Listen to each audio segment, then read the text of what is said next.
Welcome back to another episode of the Lecka Bites Podcast. I'm here with a special guest today, all the way from Canada, Tyler Darcy. Good morning, Tyler. Good morning. You just looked like you came back from a run. Is that right? That's correct. My little morning run. It was very Nice. How many kilometers? 8. Oh, Yeah. sounds easy for you because you actually are quite a champion in Canada. You just won in August the FatDog 100-kilometer race. Congratulations for that. Thank you. That was a great day. I believe so. It was great to follow you, and we want to hear all about it. But because we go there, I wanted to understand, how was your training leading up to the race? Because I believe you actually did a pretty long training period and planned very well for it. So take us through your plan and your training for this 100-kilometer win. Yeah, it was a long training process. It started after I did my first 100K at the Ultra Tour Cape Town last fall. Upon recovering from that event, I started training for the next one. So I left South Africa and went over to Kenya and did about 2.5 months of altitude training. I got adopted by a family that I had connections with back in Canada, taken under the wing of some professional athletes. We trained together every day, 2 times a day, full Kenyan marathon build. For me, it was a big speed work block. The intention was to try and train for a half marathon on the roads back in Vancouver. My goal was a sub 70-minute half. So I was training those paces at 2,500 meters above sea level, which was a lot for me. And then after getting back to Canada and doing those half marathons, that's when I started my base training phase. And for me, I work as a tree planter, which is a pretty big industry in Canada. We cut down huge swaths of forest and they get replanted one tree at a time by individuals like myself who get paid per tree. So I can make my year's income in about 3 months because I go as hard as I can. We stay out on we call it the block, on the cut block, for as long as possible because you get paid per tree. And then I would go for my training runs when I would get home from work. So it was about 14, 15-hour days, really good mental training. I think it really made my body very durable. And it just built a pretty huge aerobic base that after my planting season, I did my specialized training. I love to pre-run courses. So I did a lot of pre-running on the FatDog course in Manning Park. Little side note, Manning Park is where the Pacific Crest Trail starts. So it starts in Manning Park and then it ends in Mexico. So it's a pretty cool little area of the world. It really is close by my door here, so I could just run up and see you, basically. Run up the Pacific Crest Trail? Easy. Oh, yeah, I'll see you in 3 months. Yeah, well, that's optimistic. Yeah. Yeah, Okay, so yeah, that's cool. Yeah, that was a bit of the program I was on. So how fast were then your half marathons after you came back from Kenya? Did you have a goal in mind? Was there like a threshold you wanted to reach, or what was the time for that? Yeah, I was quite disappointed actually. In Vancouver, I raced 1 week after landing in Canada, and I could list my excuses, but I ran 112:30. I was aiming for like 108, 109, but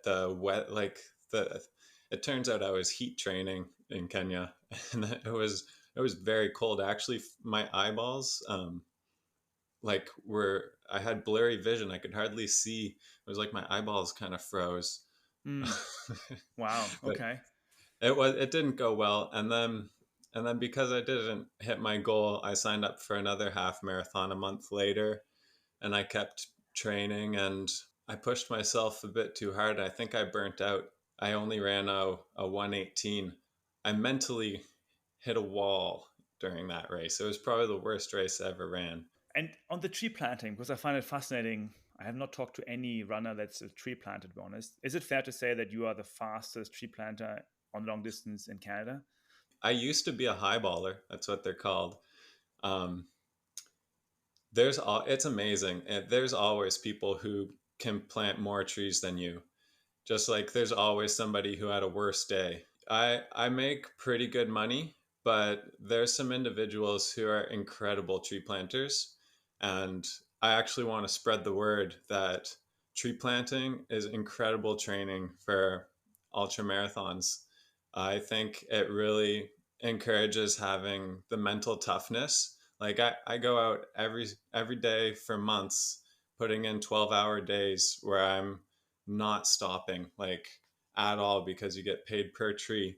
So when I sign up for an ultra marathon, like a 50K, I'm like that's like half a day of planting, you know. The time frame, it kind of seems easy because I have so much repetition of like super long days of pushing, and then the durability you get, because we're planting like steep inclines, like really difficult terrain, so you have to have like really good balance, and it's with weight on your body, and you're making yourself prone by bending over a lot, so you're working all these strange muscles. What's your heart rate during actually those 12-hour stretches? It's on the low side 90 and on the high side 120. So I call it low zone 1, low zone 2, but that's sustained for like at least 10 hours.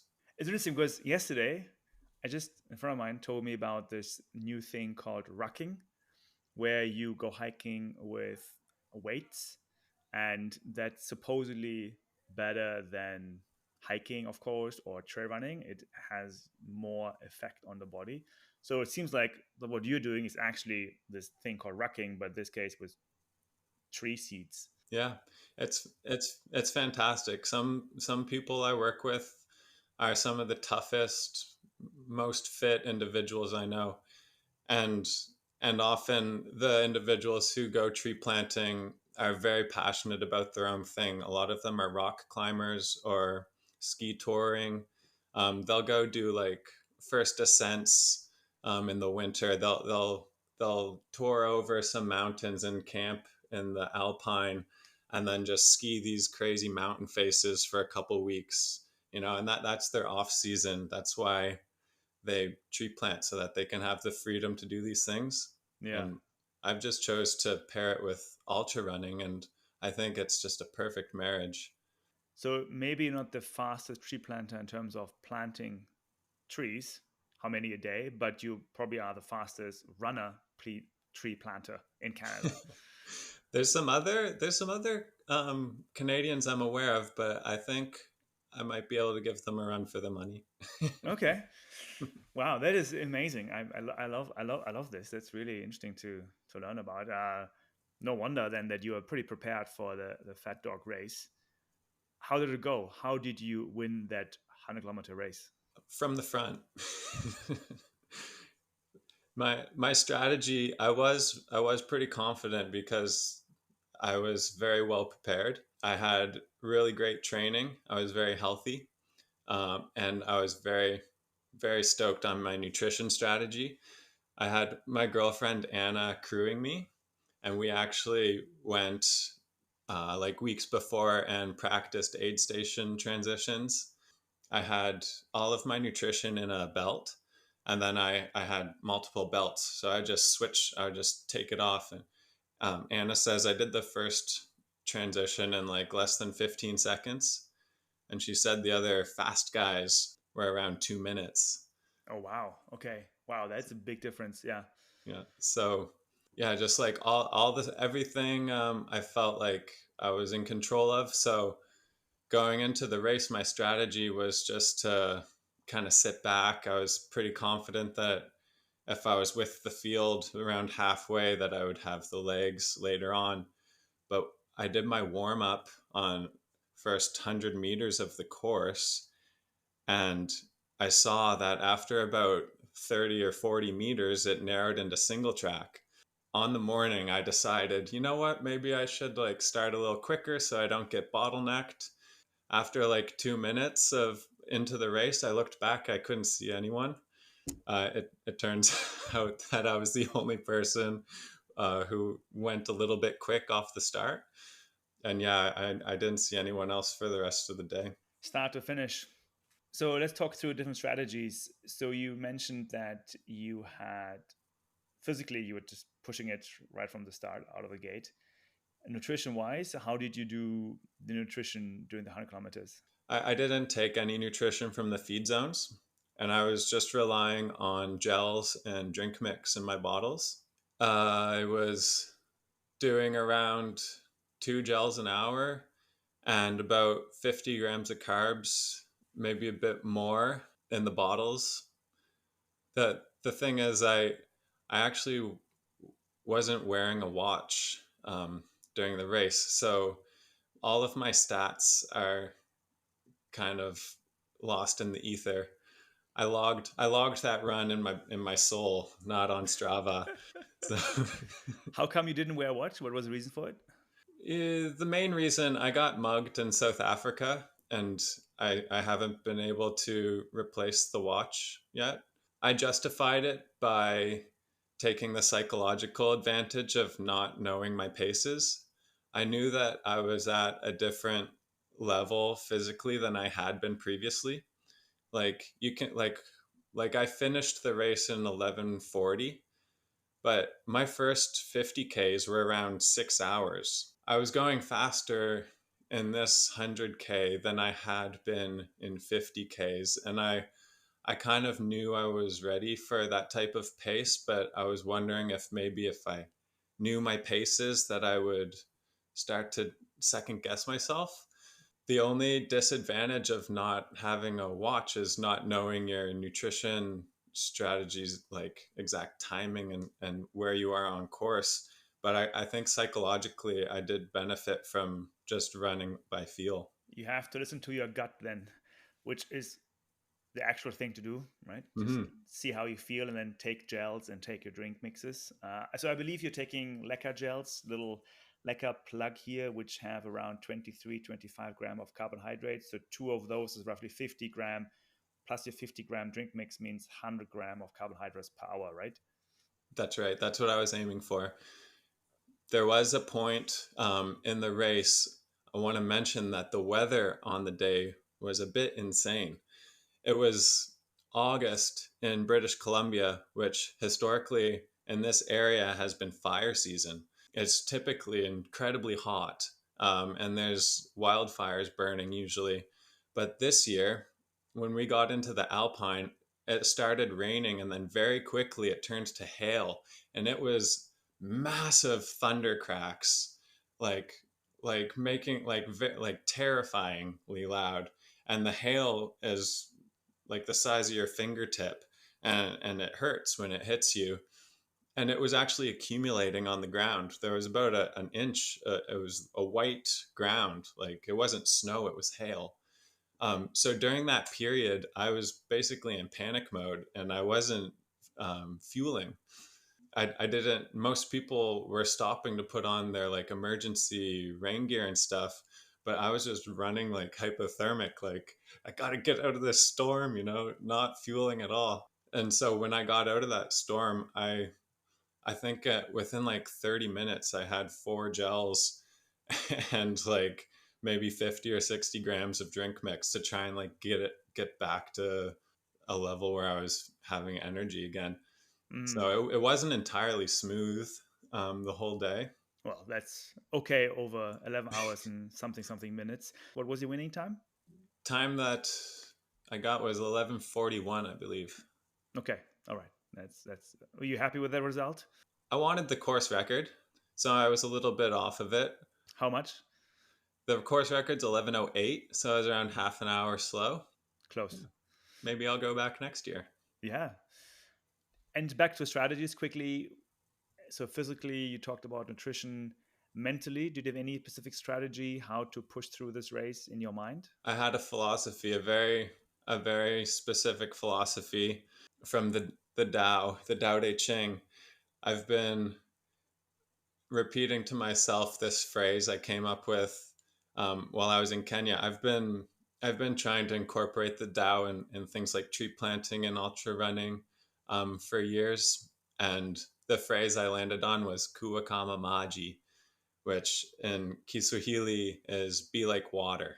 I wanted to just flow like a river, you know, not like if something got in my way, just go around it, you know, not think about anything, just think about forward movement, just like, you know, not worrying about really anything at all. Just like being like just nothing in my brain. That's what I was going for. I didn't want to think. I just wanted to move forward. And that was my mental strategy. Be like water. That's amazing. I love that. That's really the first time I hear this. And I can see how this works, especially if the weather has changed so much and there was hail. You have to move through the hail like water. I mean, otherwise Mm-hmm. you run into it. That's great. Yeah. Honestly, when the weather turned terrible, that lifted my spirits. I was like, you know what? This course was really hard before and I was suffering, but now it's a bit crazy. Now now it's ridiculously hard. And this gives me that leg up if I'm really gonna, you know, not let things affect me. Hopefully I think maybe that helped me get a bit of a lead because I tried to actually pick up my pace in that point. I was like, this Mm. is great for me. You know, the harder that this becomes, the better my philosophy is going to like help me move forward. How was recovery after the race? It was great. I took 2 weeks recovery with 1 week no running. My body just came back really quickly. It was, yeah, no Nice. pains. Yeah. I Easy. think that has to do with proper fueling. I wasn't like During the race or after the race? during the race. You Mm. know, I wasn't dipping into any reserves. I was using nutrition I was putting into my body the whole time. Yeah, that's something that's been discussed recently quite a bit since also David Roche won Leadville 100 with his Hmm. 400 calories, 500 calories per hour. So, do you think that pushing it on your side to 100 gram carbs per hour was also then beneficial for the recovery? 100%. Mm. I mean, anecdotally, I felt great after the race, and I did fuel with 100 grams of carbs an hour. So that's Yeah. the theory that I was going on, and it ended up being what happened. So Mm. Anything you would have improved or would have done differently now that you have gone through it? I mean, there's some small strategies. If I go do FatDog again, I didn't actually use my poles really until kilometer 80, and I noticed they didn't have a rule about starting with your poles and finishing with them. So I would pick up my poles later on in the race rather than carrying them with me the whole time.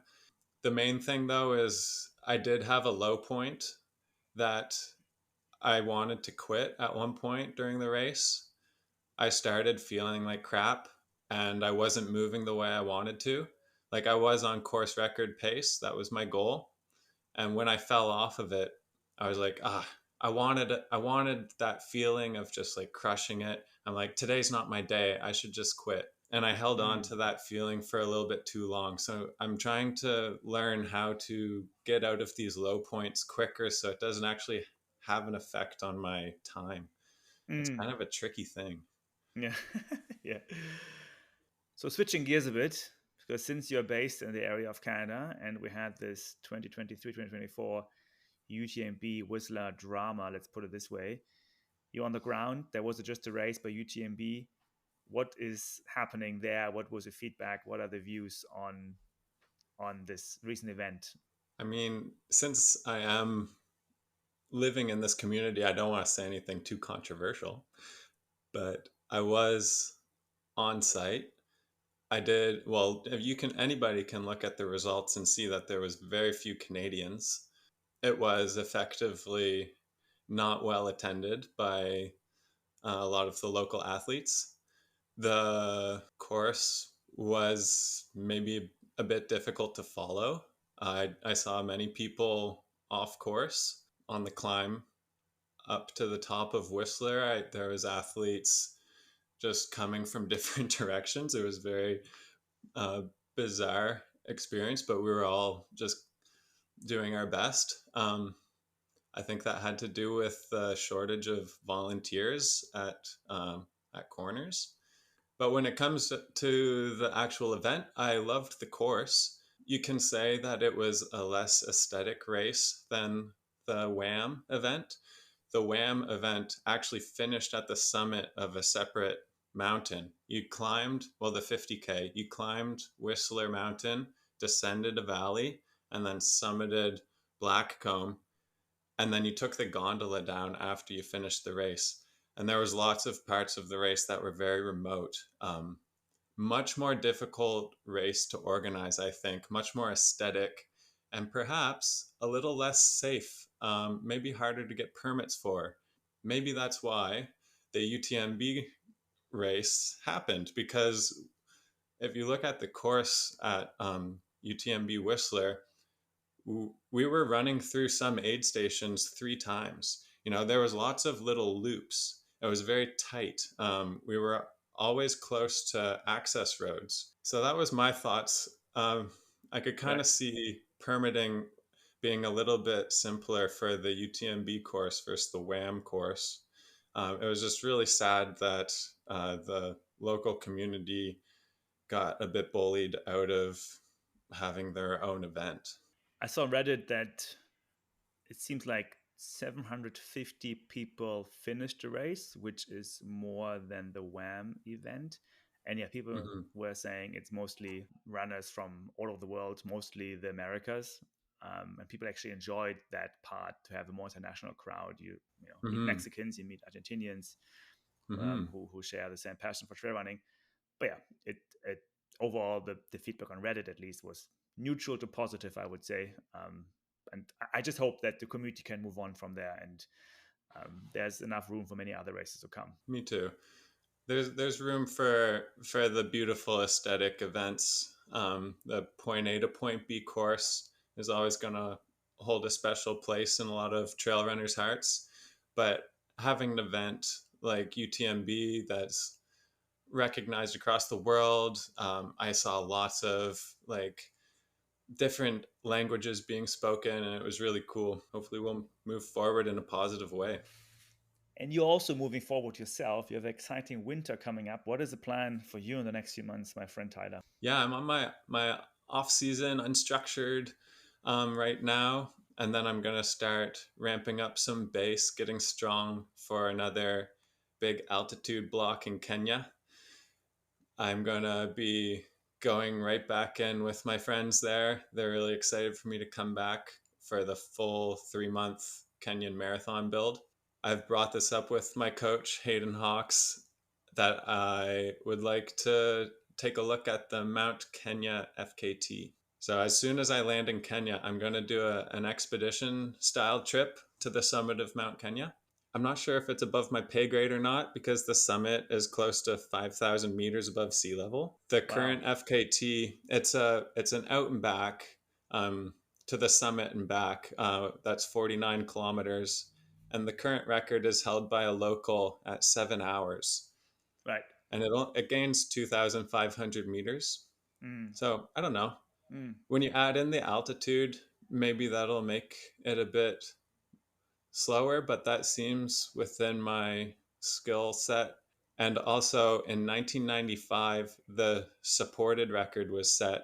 It was actually a world skyrunning championship race sponsored by Fila. And it was actually interesting. When I was talking about this with my coach, in he was with his coach Robbie Britton in Italy, and he was telling me that the village where they were is where the brand Fila in Italy, and then after that, that's when I brought up Kenya, and then Fila came in, and then Robbie had this book about Mount Kenya that he recommended, and it all just these are the kind of things that make following an idea kind of feel like the right thing to do. I mean, so many things to unravel here right now. I mean, first and foremost, an FKT from the 90s is crazy that it still exists. Oh, I forgot to finish that part. The supported record from the race in 1995 was around 5 hours. It was low 5 hours. So that just goes to show that if the unsupported record is 7 hours, but the supported record is five, I think there's some time to gain. But who am I to say? We'll see after I get up there and see what the trail is like, see if it's runnable. But my goal is to expedition style it as soon as I get there in January, and then after I've been there for 2 months to make an attempt on running it. That's awesome. That's so cool, man. So excited for you. I mean, I'm really looking forward to following your journey in Kenya, and then especially having an FKT and maybe coming back again and going to crush your half marathon under 110 this time. Yeah, And then it's we'll one of see. those things. Yeah, I yeah, know I can do it. I know. Oh, Let's go get in. I mean, also, I think for another time, I'd love to talk to you about Hayden Hawks being your coach. I mean, he's a famous runner himself. You know, at UTMB, he crushed it completely. He seems like kind of a character. So that must be fascinating to be coached by him too. yeah, we've been working together since I started about 3 years ago, and he is such an amazing supporter. Nice. Okay. Tyler, thanks so much for your time. I appreciate all the insights and good luck with Kenya and the FKT. And then, yeah, we'll speak soon. Yeah, thanks, Marcus. Thanks for creating Lecka. I love those gels, and every time I taste them, it's just a dose of endorphins. I love the flavor. Thank you. We should get some more to you before you leave to Kenya. So then you can spread the Totally. love in Kenya too. Mm. They would love that. Yeah. Mm. In Kenya, they're just using glucose packets. So nothing really exciting. Well, there's some truth to be told. The glucose package, like Mountain, basically does work, but you don't have to pay for the expensive branding. You can just take glucose and mix it with water, and then you have your gel. That's right. That's where our fruits are a tiny bit different. That is true. Yeah. Thanks, Tyler. Speak soon. Yeah. Thanks, Marcus.